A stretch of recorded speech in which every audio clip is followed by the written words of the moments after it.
Okay, so we're going to start with chapter 1, and chapter 1 is the foundation of what we are going to learn in marriage and family. और शादीशुदा जीवन के अंदर से जो हम पाठ सीखेंगे उसका पहला अध्याय हम पढ़ेंगे जो शादीशुदा जीवन का जो एक नींव होता है वो है. So we're going to be looking first at what is the Bible's understanding of marriage. हम लोग पहले देखेंगे कि बाइबल के अनुसार, पवित्र शास्त्र के अनुसार शादी के विषय में वो क्या बोलता है. So before we look at that, I want you all to tell me what does the world think about when we say marriage? और उसमें देखने से पहले मैं आप लोगों से सवाल पूछना चाहती हूँ कि दुनिया क्या सोचता है शादीशुदा जीवन के बारे में. That's what the world says. Now, I'm asking you according to the world, that is दुनिया के हिसाब से, like maybe your people in your community, your friends on TV, what do they say marriage is? आपके समूह में, आपके जो TV दिखता है प्रोग्राम्स उसमें, और आपका जो चारों तरफ लोग हैं वो लोग शादी के विषय में क्या बोलते हैं. शादी, okay, so शादी किया तो फंस गया, all right? Yes? It's a big mistake. बहुत बड़ी गलती. Okay. Hey, one by one, please. हाथ उठा लें. Please, oh, yeah, lift your hands up. It's a laddu. Whoever who eats, he will also regret. Those who don't eat, they will also regret. Okay. All right. What else? और क्या?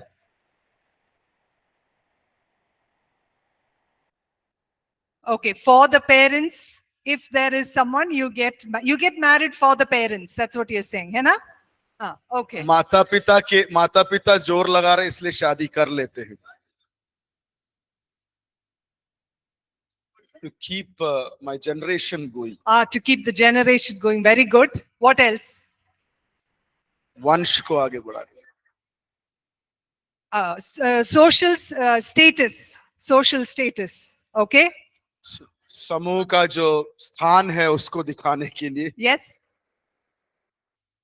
Okay, घर में काम करने. Okay, for someone to come to do the work in the house. If you don't marry, they will mock us. Yeah, mock you. Okay.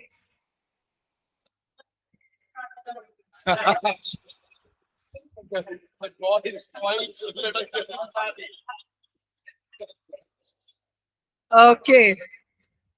Wonderful. Thank you so much. Ma'am, Right? it is also honoring place. Like I'm living in the Delhi capital city, so we are going to found any rented accommodation. So first question they ask, are you married or not? If we are married, then they are giving accommodation. If not, okay, we'll see. I'll call you back. So this is also honoring. All right. Okay. Wonderful. So you have heard and you have seen what the world around thinks about marriage. आपने देखा है कि शादी के विषय में दुनिया जो आपके चारों तरफ है वो क्या सोचता है. And most of them are very distorted. और कई चीजें बातें जो है वो केंद्रित नहीं है, वो विचलित है. Like you see child marriage. आप देखते हैं बाल विवाह. Or you see same-sex marriage. और सेम एक ही समलिंगत शादी देखते हैं. Or people living together without marriage. और लोग शादी के बिना रहने वाले लोग. So these are all not in according to what the Bible has taught us. और जो परमेश्वर का वचन सिखाता है ये सब बातें जो है उसके अनुसार नहीं है. So just like everything in life, the Bible is our anchor for everything we do in our lives. It's the standard for what we should be following in our lives. और जिस प्रकार से हमको सब कुछ करना है वो उसका मूल आधार है परमेश्वर का वचन. Okay, right. So let's look at who is the one who made marriage? Who do you think made marriage? हमारे हम देखते हैं कि किसने ये शादी का जो इंस्टीट्यूशन बनाया, वो किसने बनाया है? Yes, we all agree it is God. Okay. So I'd like one of y'all, anybody, to read Genesis chapter 2, verses 18 to 25. मैं आप लोगों में से किसी एक को अनुरोध करती हूं कि आप उत्पत्ति के किताब 2 अध्याय 18 से लेकर 25 तक पढ़ें। यहोवा परमेश्वर ने कहा, मनुष्य का अकेला रहना अच्छा नहीं, मैं उसके लिए एक सहायक साथी बनाऊंगा। इसलिए यहोवा परमेश्वर भूमि में से सब जाति के बनैले पशुओं और आकाश के सब भांति के पक्षियों को रचकर आदम के पास ले आया कि देखे कि वह उनका क्या क्या नाम रखता है। और जिस जिस जीवित प्राणी का जो नाम आदम ने रखा वही उसका नाम हो गया। इसलिए मनुष्य ने घरेलू पशुओं और आकाश के पक्षियों और सब जाति के बनैले पशुओं के नाम रखे, परंतु आदम के लिए कोई उचित सहायक न मिला। तब यहोवा परमेश्वर ने मनुष्य को भारी नींद में डाल दिया, और जब वह सो गया तब उसने उसकी एक पसली निकाल कर उसके बदले मांस भर दिया। यहोवा परमेश्वर ने उस पसली को जो उसने मनुष्य से निकाली थी स्त्री बना दिया और उसको आदम के पास ले आया। और मनुष्य ने कहा, अब यह मेरी हड्डियों में की हड्डी और मेरे मांस में का मांस है, इसलिए इसका नाम नारी होगा, क्योंकि यह नर में से निकाली गई है। इस कारण पुरुष अपने माता पिता को छोड़कर अपनी पत्नी को अपनाएगा और वह एक तन हो जाएंगे। और पुरुष और उसकी पत्नी दोनों नंगे थे पर लजाते न थे। Thank you. So in these verses, which verse tells you that God is the one who made marriage? इस वचन को जो हमने पढ़ा, इसमें से आप बताएं कौन सा वचन बोलता है कि परमेश्वर ने शादी बनाया था? Verse 18, very good. It says, it's not good for the man to be alone. I'll make him a helper or a companion. है ना? इसमें 18वां वचन कहता है, यहोवा परमेश्वर ने कहा, मनुष्य को अकेला रहना अच्छा नहीं है, मैं उसके लिए एक सहायक सूचित बनाऊंगा, साथी बनाऊंगा, सूचित नहीं, सॉरी, साथी बनाऊंगा। So God saw that Adam was alone and he said, it's not good. I should get someone to be with him. I should find him a helper. So God is the one who has designed marriage. और आदम को जब देखा, परमेश्वर ने ये समझा कि वो आदम अकेले रहना ठीक नहीं है, और परमेश्वर ने निर्णय लिया कि उसके लिए एक सहायक मैं बनाऊंगा, और इस शादी का जो इंस्टीट्यूशन है उसको परमेश्वर ने बनाया। So God didn't think the animals were enough for Adam. और परमेश्वर ने ये नहीं सोचा कि जानवर काफी है आदम के लिए। So he made a woman out of the man. और मनुष्य के अंदर से ही, आदमी के अंदर से ही एक स्त्री को परमेश्वर ने सृष्टि किया। And when God made Eve, Adam recognized Eve as somebody as his own, not like an animal. और आदम ने जब हव्वा को देखा तो वो मुझ में से हुआ एक प्राणी करके उसको समझा, ना जैसे उसने जानवर को समझा। Okay, so God was the first person to solemnize the first wedding. और परमेश्वर ही था जो पहला शादी को जो समारोह को करता है। Okay, so when we look at marriage, what is marriage? हम जब देखते हैं शादी क्या है, Marriage is between शादी किसके बीच में? one man and one woman, एक आदमी और एक स्त्री, leaving away all other relationships और सारे रिश्तों को छोड़कर and coming together as one with the other person. और एक दूसरे के साथ एक होकर आना। And who is it before? Before the Lord. और किसके सामने? परमेश्वर के सामने। Okay, so that is what the definition of the Bible is when it comes to marriage. और वो है वचन के अनुसार शादी के बारे में। So I want you to think, remember these 3 words, मैं आप लोगों को 3 शब्दों को याद रखने के लिए चाहती हूँ, which is there in Matthew chapter 19 verse 5 and 6.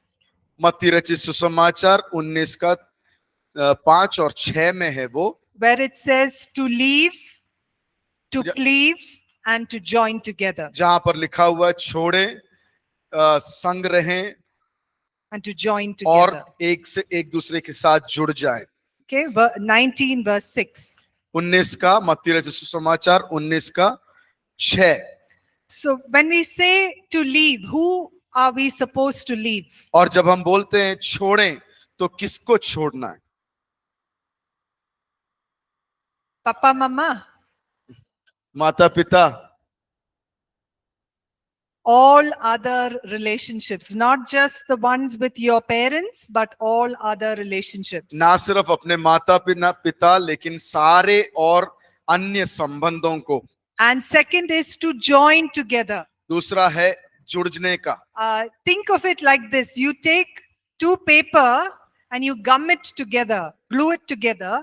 और ऐसा एक उदाहरण ले लें, दो कागज को लेकर गोंद के साथ चिपका दें, And if you separate, what happens? और अगर उसको उसके चिपकाने के बाद अलग करने की कोशिश करें तो क्या होता है? फट जाएगा, but one will stick to the other, isn't it? फट तो जाएगा लेकिन एक दूसरे के साथ, एक कागज दूसरे कागज के साथ चिपका रहेगा। Yes? Yeah. So that's what that joining together should be. It's that strong. और उस प्रकार से होना चाहिए जुड़ना कि उतना मजबूत हो। All right. Now, because God is the one who designed the first marriage, He tells us how marriage should take place. और जैसे परमेश्वर ने पहले शादी का समारोह किया था, इसलिए परमेश्वर बताता है कि शादी जो है किस प्रकार से होना चाहिए। Okay. So, you know what God called marriage? God called marriage a good thing. और परमेश्वर ने, जानते हैं आपने, परमेश्वर ने शादी के बारे में क्या कहा? एक अच्छा या भली बात। Somebody said, no, if you get married, everything is gone earlier. किसी ने कहा था कि अगर शादी कर लें तो सब कुछ खो जाता है। We were talking about it, right? हम लोग बातचीत कर रहे थे, तब बोले थे कि शादी हो जाएगा तो सब खत्म हो जाएगा। Okay, let's read Proverbs chapter 18 verses 22. One of you can read that. नीति वचन 18-22 को एक आप में से एक व्यक्ति पढ़े। जिसने स्त्री ब्याह ली उसने उत्तम पदार्थ पाया और यहोवा का अनुग्रह उस पर हुआ है। Okay, so what does it say? He who finds a wife finds a good thing. All the boys say amen. और उसमें लिखा है जिसने स्त्री को, उत्तम स्त्री को पाया, उसने धन पाने के समान है। और सारे लड़के जितने हैं बोले आमीन। Now that doesn't mean that it's not otherwise. और उसका ये मतलब नहीं है कि दूसरे भाग में नहीं है। So women, he who finds a good man finds a good thing. और स्त्रियां याद रखें, जो उत्तम पुरुष को पा लेते हैं वो उत्तम चीज को पा लेते हैं। आमीन। So the desire for God is that we grow up and we live in the spirit of God so that we can actually become good partners, good spouses. और हम उत्तम ये है कि हम परमेश्वर में बढ़े और एक दूसरे के संगति में एक उत्तम तरीके से बढ़े। Okay. Now, the Bible says that marriage is a good thing, but there can be times when it can be very different. You may experience difficulty in marriage. और परमेश्वर का वचन कहता है शादी जो है उत्तम है, लेकिन ऐसे क्षण भी आ सकते हैं जहां पर परेशानियां उत्पन्न हो सकते हैं। But what are we all taught to do? To live by faith and declare what God's word says in our situation. लेकिन हमें क्या सिखाया गया है कि हम विश्वास में घोषणा करें और परमेश्वर के हिसाब से रहें। So I want you to lift your right hand up. और मैं आपसे कहती हूँ दाहिना हाथ ऊपर उठा लें। If you're married, you say my marriage, okay? अगर आप शादीशुदा हैं बोले कि मेरा शादीशुदा विवाहित जीवन। हाँ, अभी बोलने नहीं बोला। But मैम ने बोला जो शादीशुदा हैं वो सिर्फ बोले मेरा वैवाहिक जीवन। no, I want the others. And those who are not married, you are going to speak in faith. और जो आप में शादीशुदा नहीं हुए हैं वो विश्वास में बोलेंगे। Okay? Come on. My marriage मेरा शादी is designed by God and it is a good thing. It will bless, benefit, help my life. Amen. Amen. Okay, lovely. All right. Next, let's see what else does the Bible say that marriage is. और आगे भी देखेंगे कि परमेश्वर का वचन शादी के बारे में क्या कहता है। So, marriage is something that should be honored. शादी वो होना चाहिए जिसमें एक सम्मान होना चाहिए। It should be held in reverence and honor. वो जो है सम्मान पूर्वक एक कार्य को करने वाली संस्था है शादी। And what is that honor? Honor as the way God has seen it. और किस प्रकार सम्मान, जिस प्रकार से परमेश्वर उस शादी को देखता है। Okay, someone can read Hebrews chapter 13 verse 4. 13वां या इब्रानियों की किताब 13 का 4 कोई व्यक्ति पढ़ दे। विवाह का आदर करे और पति और पत्नी के बीच की यौन निकटता की पवित्रता की रक्षा करे। परमेश्वर अनैतिक यौन के विरोध में एक दृढ़ रेखा खींचता है। Okay, so we see marriage as the way that God sees it. और हम देखते हैं कि शादी के जीवन को जिस प्रकार से परमेश्वर देखता है। It's not a social institution. ये जो है एक समूह का संस्था नहीं है। That is, you just get married for the sake of the society. कि हम समूह के लिए हम एक शादी करते हैं Someone to take care of your old parents. ताकि आपके बुजुर्गों का, माता पिता का ध्यान कोई रख सके। Someone to take care of the cooking. और ताकि आपके खान पीन के विषय में कोई ध्यान दे सके। Or to do the children's church ministry. और या फिर बच्चों की कलीसिया का ध्यान रख सके। That is not the good enough reason for why you should be married. वो एक अच्छा कारण नहीं है क्यों आप शादीशुदा होना है। Okay, and another way that we honor God in marriage is keeping sexually pure. और दूसरा तरीके से परमेश्वर के जो शादी का जो संस्था है उसको सम्मान दे सकते हैं कि यौन संबंधी रिश्ते जो हैं उसको पवित्र रखें। Okay, so you should remember when you honor God in marriage, आपको जानने की जरूरत है जब आप परमेश्वर में शादी को सम्मान देते हैं the blessing will be there. उसका अनुग्रह रहेगा। Okay, ठीक है। all right. Okay, so we learned 2 points. Can someone tell me what the 2 points are? हमने यहाँ पर 2 अंक पढ़े, क्या कोई बता सकता है वो क्या था? One by one. एक Someone. हाथ उठा के एक व्यक्ति बोले। Yes, brother. Or we learn second one. To be honored. It is an institution to be honored. Very good. Third one. तीसरा, Marriage is a solemn promise. It's a covenant. वो जो है एक निज वाचा है। Okay. How do you make a covenant? और एक वाचा हम कैसे बांधते हैं? Can you tell me in the Bible who made covenants? क्या आप बाइबल के अंदर से मुझे बता सकते हैं किन किन लोगों ने वाचा बनाया? God and Abraham. परमेश्वर और Abraham. Then God and Moses. Yes. परमेश्वर और मूसा।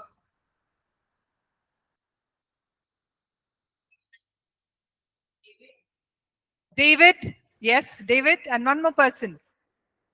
दाऊद, एक और व्यक्ति Rainbow. जो Noah. Yes. Nuh. Yes. And tell me, what was special about all these covenants? और ये सारे वाचाओं में प्रमुख बातें क्या थी?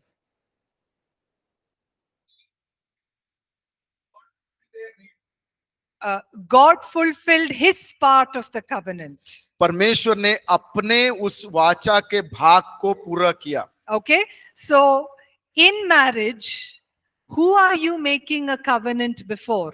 और हम शादी के समूह में, शादी के संस्था में किसके साथ वो वाचा, किसके सामने वो वाचा बनाते हैं? How do you do that? हम किस प्रकार से करते हैं? To the pastor? पासवान के द्वारा। Through rings, okay. एक Vows, yes. अंगूठी बदलने में, When you say a vow or when you pledge or when you give a promise, and what is a promise? You say, no matter what, I am going to be with you. जब हम एक वाचा बनाते हैं, एक वादा करते हैं कि कुछ भी हो जाए हम एक साथ रहेंगे। So it's a promise, it's a lifetime promise that you are making before the Heavenly Father. और हम स्वर्गीय पिता के सामने जीवन भर के लिए एक वादा बना रहे हैं, एक वाचा बांध रहे हैं। And it is a lifetime commitment. और ये जो है जीवन भर का एक निर्णय है। Not when you feel like it, ना सिर्फ जब हमें अच्छा लगे, okay? It is something that you will honor no matter what comes by. और इसका सम्मान करेंगे जो कुछ हो जाए। Okay. So the third one is that marriage is a solemn promise. और तीसरा अंक ये है, शादी जो है एक निजी वाचा है। Okay. The fourth one, चौथा, marriage is between one man and one woman. विवाह जो है केवल एक पुरुष और एक स्त्री के बीच में होता है। Now, as we had read in Matthew chapter 19, verse 6, we saw those three words. What are those three words we said? और मत्ती रचित समाचार 19 के 5 और 6 में देखा था, तीन शब्द क्या थे? Leave, join together. Right? छोड़ें, एक दूसरे के साथ लगे रहें, और जुड़ना।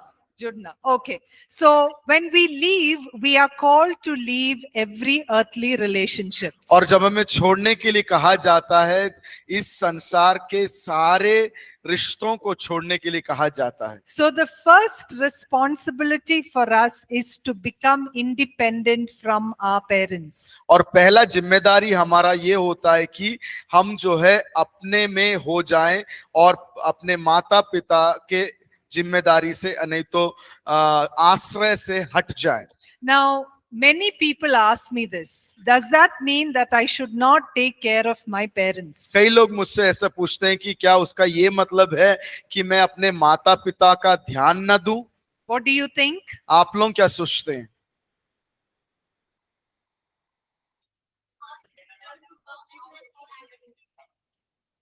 Because God has given a commandment of taking care of your parents. What did you say? Okay. Now, what does it mean to leave your parents? Does not mean you should not take care of them. It's also an emotional dependence. और ये जो है उनको छोड़ने का मतलब ये नहीं है कि उनको छोड़ के हट जाओ, लेकिन एक मानसिक जो है संबंध है उसमें से अलग होना। I'll give you an example. एक उदाहरण मैं दूंगी। The man wants to make a decision आदमी जो है एक निर्णय लेना to चाहता buy है a fridge. और वो घर में फ्रिज खरीदना चाहता है। So he first goes and asks, Mummy, which fridge? और वो पहले जाके अपनी मम्मी माता से पूछता है, माँ मैं कौन सा फ्रिज खरीदूं? Yeah, he wants to buy a sari for his wife. वो अपने पत्नी के लिए एक साड़ी खरीदना चाहता है। Mummy, which color should I buy? माँ मैं कौन सा रंग का साड़ी खरीदूं? You got it? You understood what I'm saying? क्या अभी आपको समझ में आया मैं क्या कहना चाहती हूँ? Right? Or the children need to go to school. So daddy and mummy, which school? How do I get the money? You don't ask your wife. और बच्चे जो हैं स्कूल में दाखिला करना है तो माँ और पिता से पूछेंगे कौन सा स्कूल जाएं और उसका पैसा कैसे आए। वो जो है अपनी पत्नी के साथ जो है बातचीत नहीं करेंगे। Or the wife has a fight with her husband. She will go to her mummy and say this, he did this to me, he did that to me. और पत्नी का जो है पति के साथ एक लड़ाई हो जाएगा, वो अपने माँ के पास जाएगी और बोलेगी माँ मेरे साथ ऐसा हुआ, ये हुआ। And you come and talk to him. और आप आओ माँ और इस आदमी के साथ बात करो। Okay? ठीक है? So that is what we mean by leave.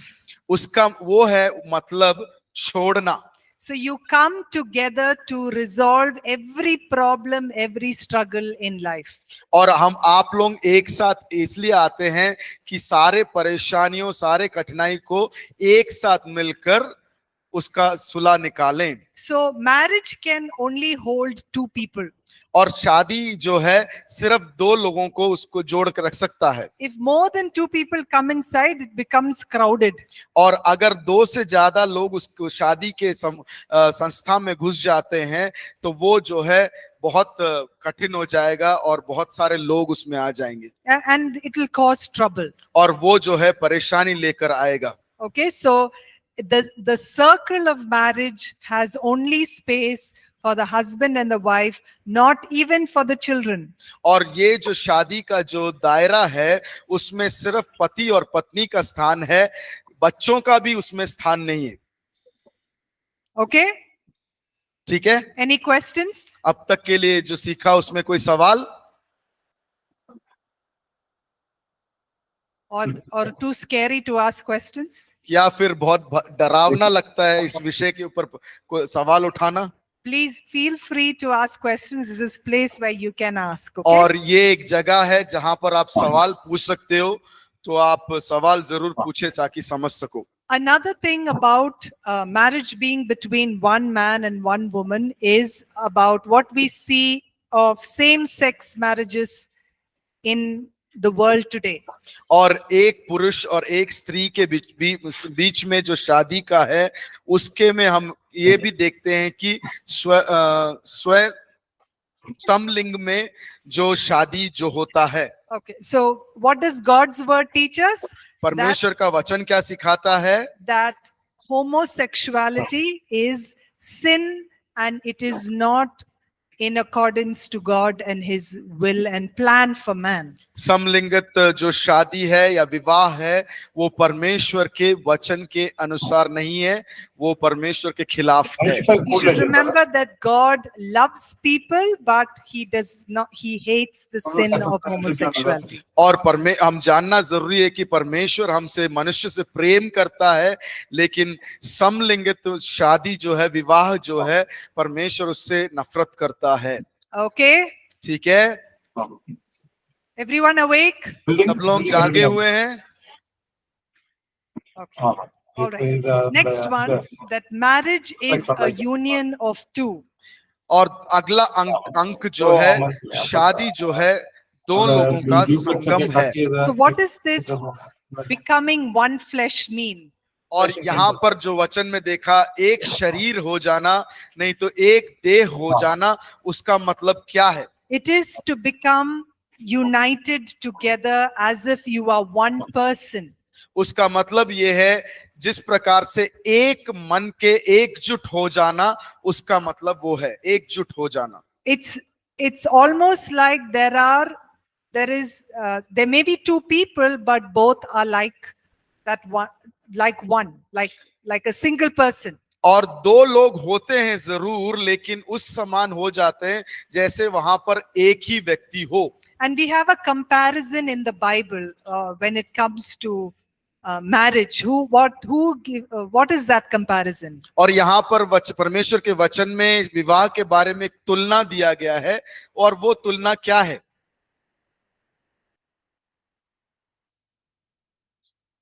Bride and bridegroom. Who's the bride? Who's the groom?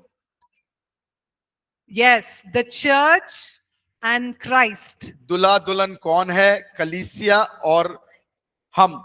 Right? So what is represented in marriage, God shows us that God wants. How should a marriage take place? Just like the way Christ is to the church and the church is to Christ. शादी किस प्रकार से होना है? जिस प्रकार से हम परमेश्वर की में हैं और परमेश्वर का कलीसिया परमेश्वर का है। Okay, so when we are looking at one flesh, we will look at some ways of how a husband and wife can become one. और जब हम एक देह के विषय में देखते हैं, हम देखेंगे कि किस प्रकार से एक पति और पत्नी एक देह बन सकते हैं। In the way that they relate to one another in love, in trust, in respect. और जिस प्रकार से वो एक दूसरे के प्रति प्रेम, भरोसा, विश्वास के अनुसार। Becoming one also means having company with one another. एक देह होने का मतलब ये भी है कि एक दूसरे के साथ सहयोग में आना। Okay, how are you a companion to your spouse? Tell all the married people. शादीशुदा लोग बताएं कि किस प्रकार से आप एक दूसरे के साथ सहयोग में हैं। शादीशुदा लोगों से पूछा है सवाल।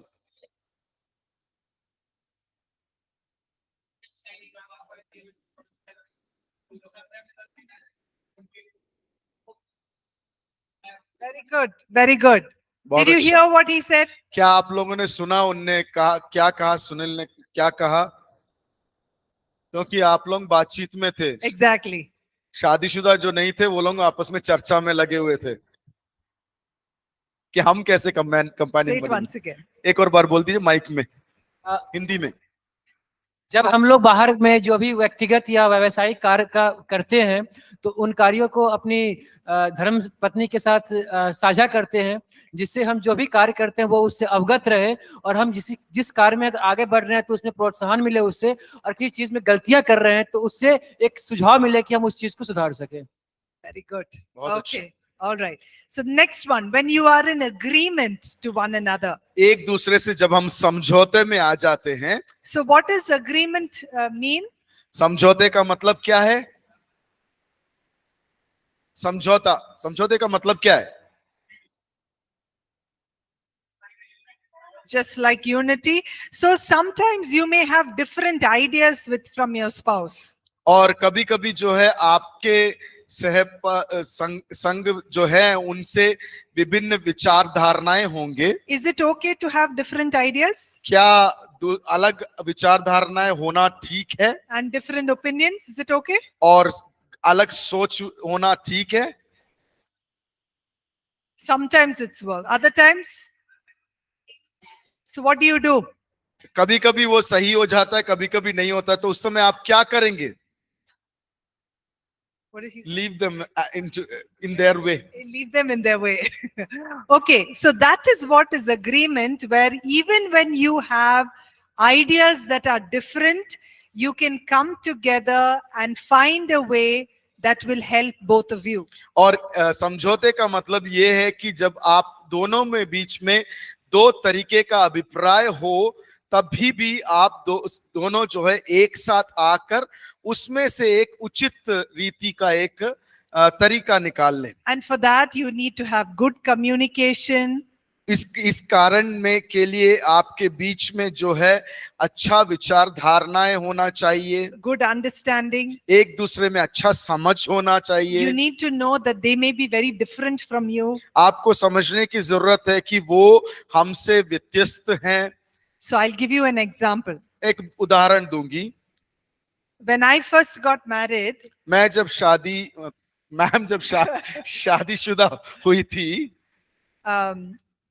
I used to wake up I wake up early in the morning. मैं बहुत सुबह उठ जाती थी। And my husband is exact opposite. और मैम के पति जो हैं सीधा विपरीत है। He sleeps very late in the night. और वो जो हैं देर रात में सोते थे। So in the initial few months of marriage, और शादी के कुछ शुरुआती महीनों में we used to have big fights. हम बहुत बड़ी लड़ाइयां करते थे। Because when I used to be up, he was sleeping. क्योंकि मैम जब उठ जाती थी तो पति जो है सोते थे। Yeah. And when he was sleeping, I used to be awake or whatever. The opposite. और विपरीत रीति से जैसे वो सोने के समय में मैम जो है जगे रहते थे। So I used to have a dream that when after I get married, I should go for morning walks with my husband. और मैम का एक सपना था कि शादी के बाद जो है वो एक साथ मिलके पति के साथ मिलके सुबह चलने जाएंगे। It's been 20 years. और 20 साल हो गया है। And it never happened even once. और एक बार भी नहीं हुआ।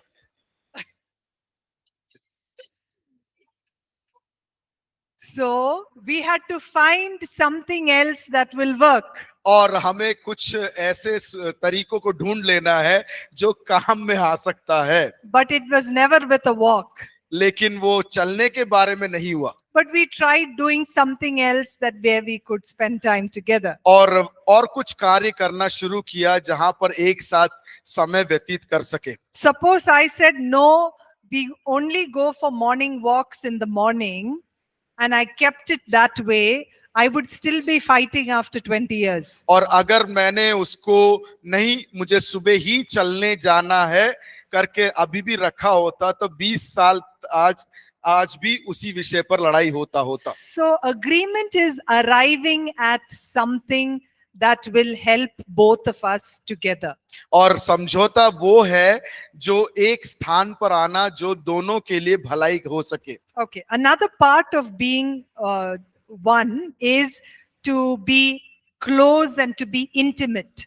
और दूसरा जो है वो है एक दूसरे के साथ घनिष्ठता, नहीं तो करीबी बनाना। It's not just sexually, but even emotionally, intellectually, in every way to come together to become close one with another. सिर्फ वो शारीरिक संबंध में नहीं, मानसिक रीति से, बौद्धिक रीति से भी एक दूसरे के साथ करीब में आना। Okay, and many people fear becoming one.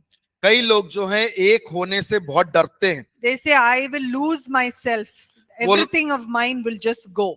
कुछ लोग बोलते हैं कि मैं अपने आप खो दूंगा, Okay. मेरे में जो है सब कुछ चला जाएगा। But that does not mean, when you become one, does not mean you have to lose your individuality or who you are as a person. और उसका ये मतलब नहीं है कि आप जब शादीशुदा हो जाएंगे आप कौन है उसको खो ले।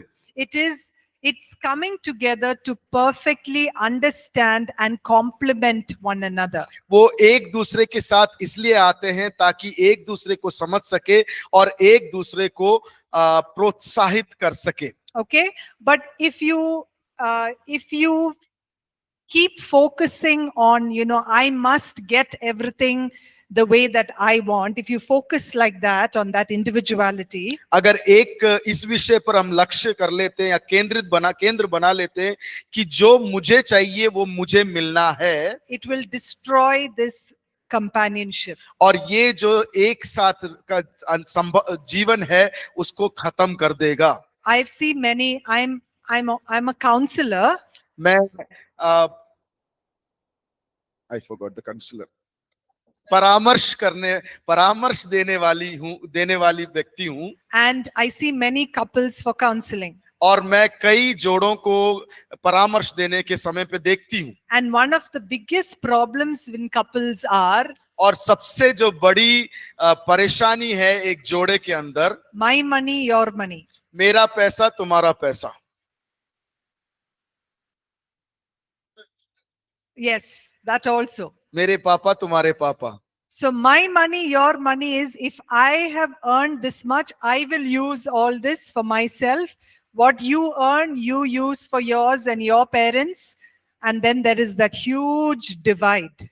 और मैंने इसका, मेरा पैसा तुम्हारा पैसे का मतलब, मैंने जो कमाया है वो मेरे लिए, और तुमने जो कमाया है वो तुम जिस प्रकार से खर्चा कर लो, और तुम्हारे माता पिता को देना है तो उसमें से। And this can be, sorry. And this can really break oneness and togetherness. और ये जो है एक विभाजन ला सकता है, और एक ये जो है शादी को विभाजित कर सकता है। An important part of becoming one is when you choose to marry a believer.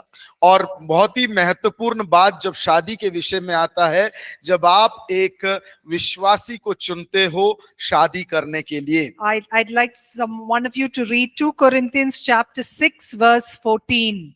मैं आप लोगों से अनुरोध करती हूँ 2 कुरिन्थियों 6 का 14 थोड़ा पढ़ दे। 2 कुरिन्थियों 14। आप विश्वासियों के साथ असमान जुए में न जूतो, क्योंकि धार्मिकता और अधर्म का क्या मेल जोल, या ज्योति और अंधकार की क्या संगति। So the Lord has commanded that when we decide to marry, when we choose to marry we marry someone who is a believer in the Lord. परमेश्वर ने ये आज्ञा दिया हुआ है कि जब हम शादी करने का निर्णय लें तो एक विश्वासी के साथ जरूर शादी करें। Why do you think that is important? क्यों हम सोचते हैं वह वो बहुत मुख्य बात है? There will be great repercussions. Okay. Why else? और क्या? बहुत सारी परेशानियां वहां उत्पन्न हो सकते हैं। और क्या?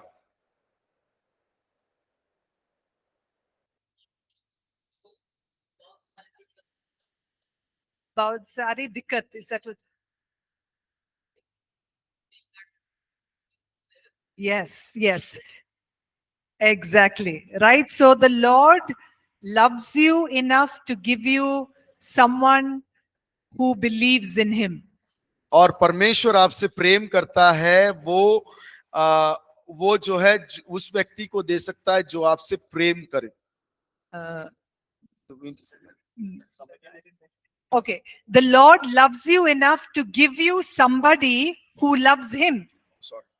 परमेश्वर आपसे प्रेम करता है ताकि वो दे वो व्यक्ति को जो परमेश्वर से प्रेम करता है। Right. Okay. And the last one, marriage should last till death. और अगला आखिरी अंक उसमें ये है, शादी जो है मृत्यु तक रहना चाहिए। Marriage is for a lifetime and you grow together till death. और शादी जो है वो जीवन भर के लिए है, वो अंत तक आप एक दूसरे के साथ बढ़ते हैं। Okay, so can one person tell me the points that we looked at today as to what is biblical principles of marriage? क्या आप में से कोई बता सकता है जो अंक हमने देखे हैं कि वचन के अनुसार जो सिद्धांतें हैं शादी के विवाह के जीवन में, कि उसके बारे में कोई एक व्यक्ति बोल सकता है जितने अंक हमने पढ़े थे? God has designed marriage, very good. परमेश्वर ने शादी विवाह को डिजाइन किया है। Somebody else? और कोई? One at a time. Just raise your hands. आप हाथ उठा लीजिए Yeah. कृपया। Marriage is a good thing, very good. विवाह उत्तम है। Between one man, one woman. विवाह It's a covenant. बादशाह। Very good. Girls behind? विवाह का सम्मान करना चाहिए। Sorry? विवाह का सम्मान करना चाहिए। Honour your marriage. Honor your marriage. विवाह Okay. का सम्मान। हाँ? It's a union It's of a two union people. of two. Okay. Yes. It's till death do Till us death. part. It's Okay, very good. Amen. Amen. All right. So then, if we should remember this foundation, और इस नींव को हमें समझे रखना है। and only then can we start progressing into next few lessons. और अगर इस नींव को आप पकड़े रहेंगे, धरे रहेंगे, तभी आप जो है आगे के पाठ को अच्छे से समझ पाएंगे। All right. We have 2 minutes. Right? Yes, 2 minutes. Okay. Any questions? कोई सवाल? If you don't have questions, either you didn't understand anything or you understood everything. और सवाल नहीं है तो उसका मतलब है या फिर आपको सब कुछ समझ में आ गया, नहीं तो समझ में ही नहीं आया। Yes.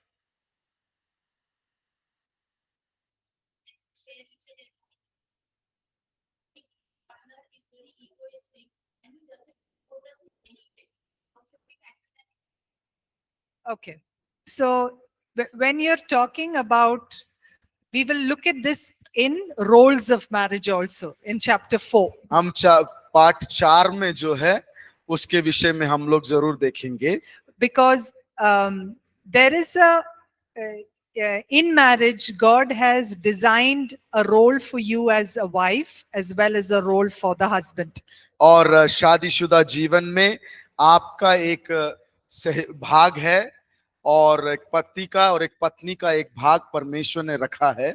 And your husband is the head of the home and he is answerable to God for whatever he desires that you as a family should do. और पति जो है उस घर का सिर है और परमेश्वर के सामने वो लेखा देना पड़ेगा कि उसके परिवार के हित में वो क्या क्या निर्णय लेता है। So if you find that you're not able to discuss something with your husband, the first thing that you need to do is take it to the Lord. और अगर आप कठिनाई देखते हैं कि आप उसके साथ, आपके पति के साथ कुछ बांट नहीं सकते, वो पहला काम ये करना है, वो विषय को आप परमेश्वर के पास लेकर जाएं। Once you've taken it to the Lord, ask the Lord to give you wisdom to come back to discuss this back with your husband.